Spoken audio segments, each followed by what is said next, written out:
Warahmatullahi wabarakatuh. Selamat siang para mahasiswa. Eh, Siang ini kita akan kembali belajar tentang psikologi kejuruan, dan hari ini kita juga meneruskan tentang strategi bimbingan karir untuk siswa SMK. Kalau kemarin kita sudah mengetahui tentang uji atau tes kepribadian siswa, terus kemudian dilanjutkan dengan uji intelligence quotient dan emotional quotient atau IQ dan EQ. Maka pada kesempatan pertemuan hari ini kita akan meneruskannya dengan memahami minat dan bakat siswa. Nah, kita terlebih dahulu memahami apa itu bakat, apa itu minat. Berikut kita uraikan.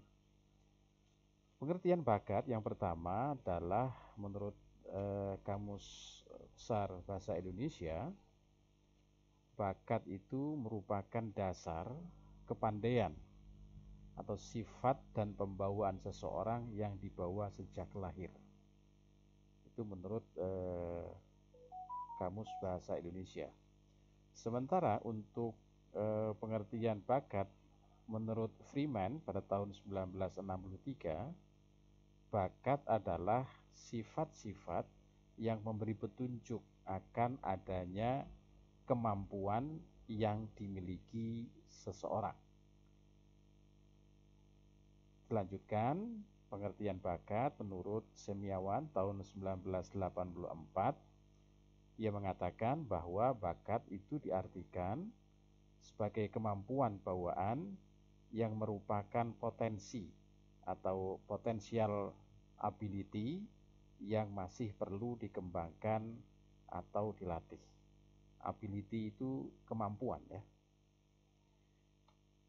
Nah, bagaimana kita bisa memahami bakat siswa? Ada prinsip-prinsip untuk kita bisa memahami bakat siswa.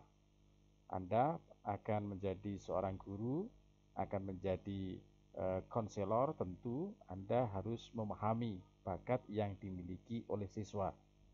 Karena seorang guru itu tugasnya adalah menemukan potensi yang ada pada diri siswa. Potensi itu bisa digali melalui bakat dan juga bisa digali melalui minat. Dari bakat dan minat itu akan menjadi potensi. Potensi seseorang, potensi anak didik terus digali, dikembangkan, pada akhirnya pasti dia akan menemukan sebuah prestasi. Nah, kemudian bagaimana dengan bakat siswa yang mereka miliki? Setiap individu itu mempunyai bakat yang berbeda-beda antar individu. Setiap individu pasti mempunyai bakat yang berbeda-beda. Itu prinsip pertama. Yang kedua, selain itu, perbedaannya terletak pula pada derajat atau tingkat pemilikan bakat tertentu itu. Bisa sama sih bakat antar satu orang dengan orang lain, tetapi yang membedakan adalah derajat atau tingkat kepemilikan bakat tersebut. Ada yang besar, ada yang kecil, ada yang sangat kecil, dan seterusnya. Prinsip yang ketiga, bakat merupakan kemampuan inherent. Artinya adalah kemampuan yang telah ada dan menyatu dalam diri seseorang sejak seseorang itu lahir dan terkait dengan struktur otak. Kemudian dalam materi yang akan kami kirimkan kepada Anda akan kami wajibkan membuka video tentang pengertian bakat dari beberapa ahli. Nanti akan Anda dengarkan selengkapnya pada video yang lain. Nah, bakat seseorang itu dapat diketahui secara gampangnya sama dengan tes IQ kemarin, tes potensial diri atau karakteristik diri atau kepribadian diri kemarin dapat dilakukan dengan tes DAT namanya. Tes DAT itu adalah Differential Aptitude Test. Sehingga dari tes DAT tersebut akan dapat diketahui 7 bakat seseorang. 7 bakat seseorang itu menggambarkan tingkat kecerdasan seseorang pada bidang-bidang tersebut. Yang pertama adalah bakat berbahasa atau verbal comprehension. Yang kedua adalah bakat mengingat atau memori. Yang ketiga adalah bakat berpikir logis atau reasoning. Yang keempat adalah bakat pemahaman ruang atau spatial factor. Yang kelima adalah bakat bilangan atau numerical ability, dan pada bakat bilangan ini termasuk matematik di situ atau numerical ability, kemampuan untuk menghitung. Yang keenam adalah bakat menggunakan kata-kata, word fluency. Sementara yang ketujuh adalah bakat mengamati dengan cepat dan cermat atau biasa disebut dengan perceptual speed. Nah, ini adalah suatu contoh hasil uji bakat dari saya. Dari hasil uji bakat tersebut, saya akan diketahui karakteristik saya dari bakat dan minat akan diketahui. Seberapa besar potensi pada suatu bidang dari saya, dan seberapa besar potensi yang saya miliki pada bidang yang lain. Yang menonjol adalah merupakan kekuatan dan yang minim adalah kelemahan. Satu contoh di sini, yang merah itu, gambar merah menyebutkan adalah kekuatan. Sementara yang hitam itu menggambarkan tentang kelemahan pada potensi yang saya miliki. Ini contoh, nanti Anda akan menghitung, Anda akan menguji diri Anda, potensi kekuatan dan potensi kelemahan dari Anda nanti akan tahu. Misalnya di situ adalah ADM, itu adalah administrator, kuat di situ. CRE itu adalah kreator, berarti kekuatan saya adalah seorang kreator yang ulung.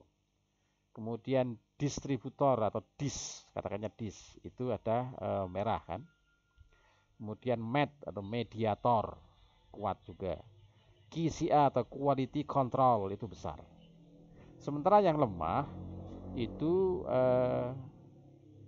diwarnai dengan warna hitam, MAR atau marketer.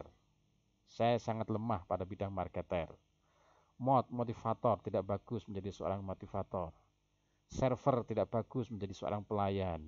STR, strategi, saya tidak cocok untuk menjadi seorang strategisman. Saya tidak cocok juga pada bidang SYN atau synthesizer. Nah, dari gambar-gambar ini ada beberapa warna, ada yang kuning, ada yang hijau, ada yang biru, ada yang ungu, ada yang merah, ada yang lemon. Nah, menggambarkan misalnya lemon itu adalah tingkat kekuatan bahasa, kemampuan bahasa atau elementary language and administration, digambarkan dengan warna lemon. Misalnya pada warna merah itu ada technical, saya posisinya di situ teknikalnya tinggi, banyak yang merah, maka saya kekuatan teknisnya posisi di lapangannya kuat, teknik ya, teknis. Kemudian warna hijau itu orientasi berpikir atau think, mengingat. Upper left brain. Hitman yang agak biru biru-biru tua. Itu sifat-sifat interpersonal, influencing others atau mempengaruhi yang lain. Sifat-sifat yang dapat mempengaruhi orang lain, yang biru. Ada N, ada H, ada S, ada G, ada TE, ada E, ada R. Nah, inilah menggambarkan kekuatan dan kelemahan dari seseorang. Hasil ini didapatkan dari hasil uji bakat yang nanti kamu juga akan melakukan. Nah, dari sini kita akan mengetahui kelemahan dan kekuatan seseorang. Harapan kita agar kita bisa mengetahui dari kekuatan, maka kita semaksimal mungkin kita menambah kekuatan, kita mengetahui sesuatu hal yang lemah pada diri kita agar dapat menghindari sesuatu yang kita sangat minim dalam bidang tersebut. Nah, kita lanjut pada bidang pengertian minat. Apa itu minat? Dari pengertian minat menurut Witherington tahun 1963, minat berarti kesadaran seseorang bahwa suatu objek, seseorang, suatu soal atau situasi mengandung sangkut paut dengan dirinya. Sementara menurut Crown and Crow, minat dapat diartikan sebagai kekuatan pendorong yang menyebabkan individu memberikan perhatian kepada seseorang atau kepada aktivitas-aktivitas tertentu. Sementara menurut Walkito, minat dapat diartikan sebagai keadaan di mana seseorang mempunyai perhatian sesuatu dan disertai dengan keinginan untuk mengetahui dan mempelajari maupun membuktikan lebih lanjut. Nah, sama halnya dengan bakat, setelah kita mengetahui pengertian dari minat, kita juga akan harus mengetahui bagaimana kita memahami minat dari seorang siswa. Ada prinsip-prinsip dalam rangka kita mampu memahami minat siswa. Yang pertama, minat adalah ketertarikan seseorang terhadap suatu objek tertentu. Jadi minat itu tumbuh apabila ada objek. Apabila belum ada objek, maka minat tidak akan muncul. Prinsip yang pertama. Yang kedua adalah berbeda dengan intelijen dan bakat, determinan perkembangan minat adalah faktor lingkungan. Artinya, minat seseorang itu amat sangat dipengaruhi oleh lingkungan. Ketika orang lain atau seseorang itu berada di suatu tempat, dia minat terhadap sesuatu atau barang atau seseorang. Belum tentu kalau dia itu hidup pada lingkungan yang lain, dia akan mempunyai minat yang sama pada bidang tersebut.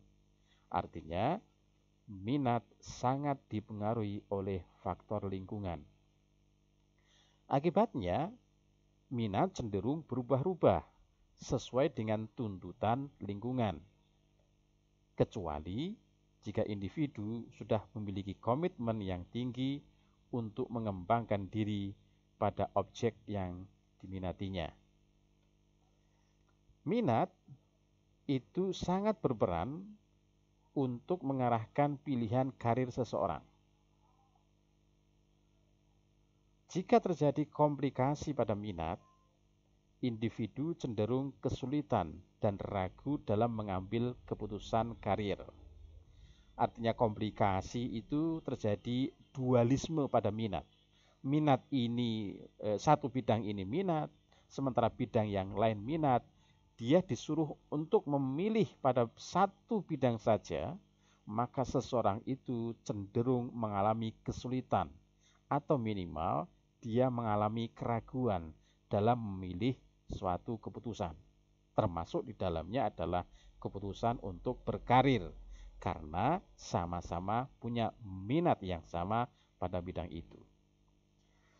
Selanjutnya, jika keputusan karir diawali dengan keraguan, maka perjalanan karir seseorang atau karir individu itu cenderung juga akan mengalami masalah.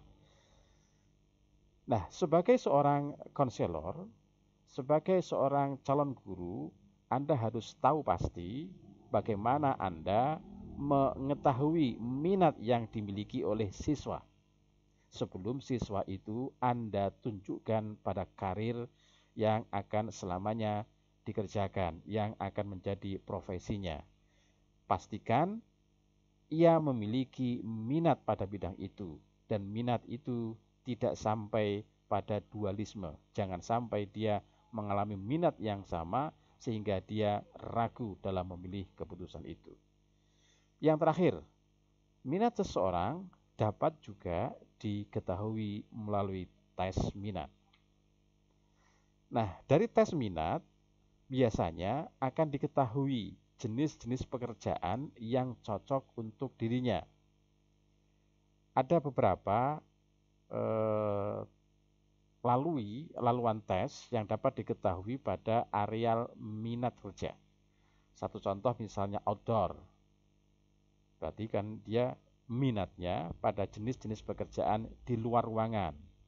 Mechanical itu adalah teknik mesin, artinya teknik bongkar dan pasang.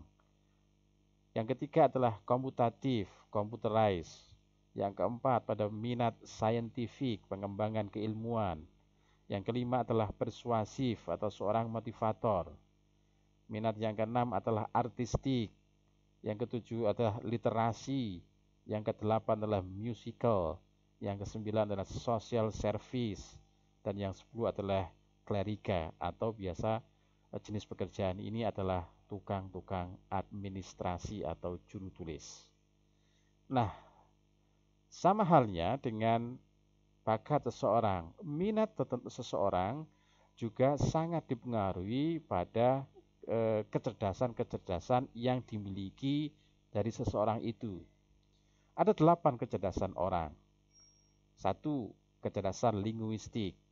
Orang yang mempunyai kecerdasan ini biasanya mempunyai kemampuan dalam bidang bahasa. Yang kedua adalah kecerdasan matematika atau logical. Artinya dia mempunyai kecerdasan dalam berpikir abstrak dan terstruktur. Yang ketiga, kecerdasan visual dan spasial. Artinya dia mempunyai kecerdasan untuk berhubungan dengan gambar, diagram, peta maupun grafik. Yang keempat, kecerdasan musik. Artinya orang itu mempunyai kemampuan yang sangat kreatif dalam bermain musik, termasuk di dalamnya bermain alat-alat musik.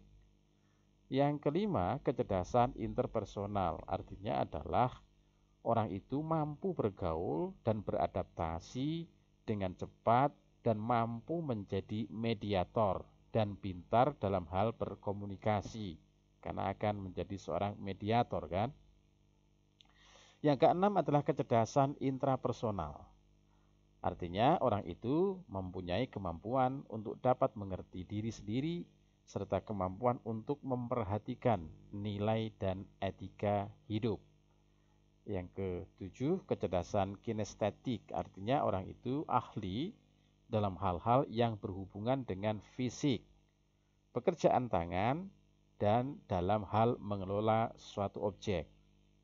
Sementara yang kedelapan adalah kecerdasan naturalis. Artinya seseorang itu mempunyai kemampuan untuk mencintai alam dan berinteraksi dengan hewan maupun tumbuhan.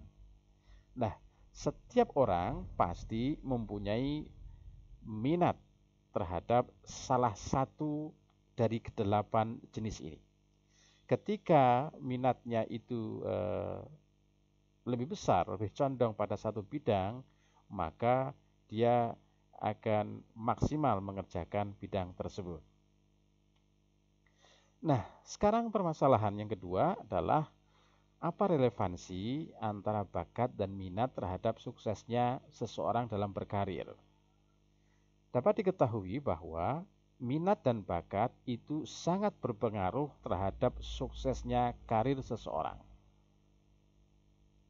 Jika seseorang yang menjalani karir yang sesuai dengan minat dan bakatnya, maka ia akan menjalani karir tersebut dengan senang hati karena dia melakukan pekerjaan itu atau profesi itu atau karir itu tanpa merasa terbebani dan bukan pula karena keterpaksaan.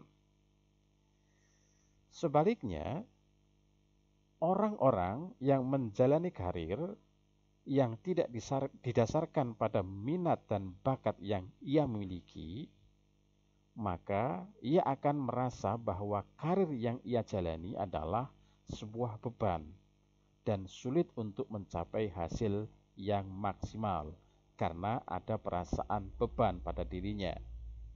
karena dia tidak bisa merasakan kebahagiaan dalam menjalani karir dan profesinya. Yang keempat, dengan menyertakan minat dan bakat di dalam sebuah pekerjaan, maka akan memberikan pengaruh positif terhadap karir seseorang.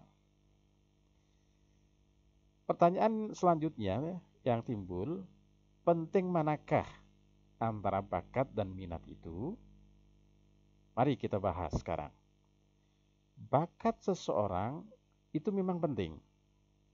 Tapi apabila bakat itu tanpa didukung oleh sebuah minat yang dimiliki oleh seseorang, akan mati di tengah jalan sebelum ia berkembang. Apalagi sukses, berkembang pun tidak. Artinya bakat itu penting juga, tapi minat itu juga penting.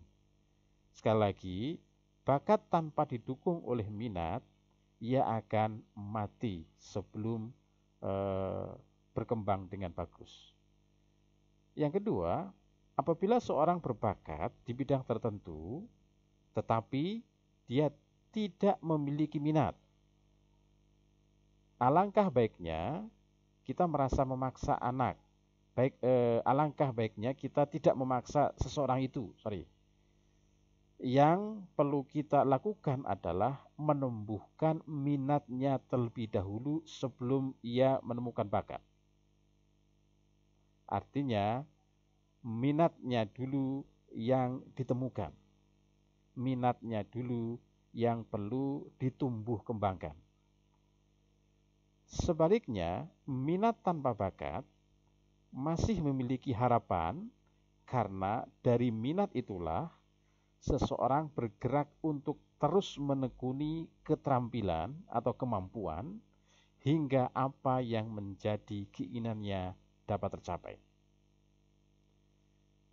Yang keempat, prinsipnya adalah meski minim bakat, namun seseorang itu apabila memiliki minat yang tinggi pada suatu bidang, pada suatu profesi, atau pada suatu benda apapun, mereka bisa mencapai prestasi.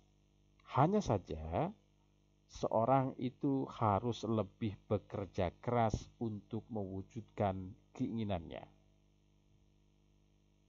Yang terakhir, bakat yang didukung oleh minat disertai pula dengan kerja keras, maka hasilnya akan memuaskan. Karena idealnya orang itu akan mencapai kesuksesan dalam berkarir apabila dia melakukan sesuatu mulai dari bakat yang dia miliki dan dia mempunyai minat yang tinggi pada bidang yang dikerjakan. Itu adalah ideal. Nah, kalau kita telah melakukan uji bakat, telah melakukan uji minat, harapannya kita akan dapat menemukan sebuah potensi yang ada pada seorang siswa. Karena tugas guru atau tugas konselor adalah menggali potensi siswa, seperti yang tadi saya katakan. Nah, potensi itu apa? Potensi itu adalah kemampuan atau kekuatan seseorang, baik yang belum terwujud maupun yang telah terwujud. Akan tetapi, belum sepenuhnya terlihat atau dipergunakan oleh seseorang itu secara maksimal. Nah, makanya potensi itu yang harus dikembangkan. Nah, potensi itu sumbernya dari bakat dan juga minat. Apabila potensi yang dimiliki itu, yang digali itu semakin besar, maka prestasinya pun juga akan semakin besar dan sebaliknya. Nah, kalau kita bicara tentang prestasi seorang siswa, prestasi itu ada dua, yaitu prestasi akademik dan prestasi non-akademik. Prestasi akademik itu adalah segala sesuatu yang dapat dicapai individu dalam bidang akademik. Contohnya adalah nilai rapot, nilai tes formatif, nilai praktikum, kemudian nilai bahasa, nilai matematika, dan sebagainya. Sementara prestasi non-akademik adalah di antaranya adalah kemampuan bersosialisasi, kemampuan yang sifatnya adalah sikap, baik itu kejujuran, kesabaran, keyakinan diri, semangat yang dibuktikan seseorang dalam perilaku nyata keseharian. Orang idealnya mempunyai prestasi kedua-duanya, yaitu akademik dan non-akademik. Itu idealnya, itu harapannya dari seorang guru kepada anak didiknya. Tapi seperti pada pelajaran yang sebelumnya, kita tidak mampu dan kita tidak boleh menyamakan kemampuan anak secara menyeluruh, secara general. Ada potensi anak, ada prestasi anak yang cenderung pada akademik, namun lemah pada bidang non-akademik. Dan sebaliknya, ada prestasi anak yang bisa digali dari non-akademik, karena yang akademiknya lemah. Yang penting, antar siswa itu dapat menemukan potensi, dan potensi yang terus dikembangkan akan menjadi prestasi, baik itu prestasi akademik maupun non-akademik. Baik para mahasiswa, untuk terakhir kalinya pada tes yang ketiga, saya akan memberikan tugas kepada Anda tentang tes bakat. Di situ pertanyaannya adalah pekerjaan apa yang cocok untuk Anda. Untuk mengetahui bakat apa yang Anda miliki, dapat dilakukan melalui tes bakat online, yaitu melalui www.temubakat.com. Seperti biasa, hasilnya wajib dikirimkan sebagai jawaban kuis pada pertemuan kali ini. Demikian yang dapat saya sampaikan pada pertemuan hari ini. Mohon maaf atas ada kesalahan. Wassalamualaikum warahmatullahi wabarakatuh.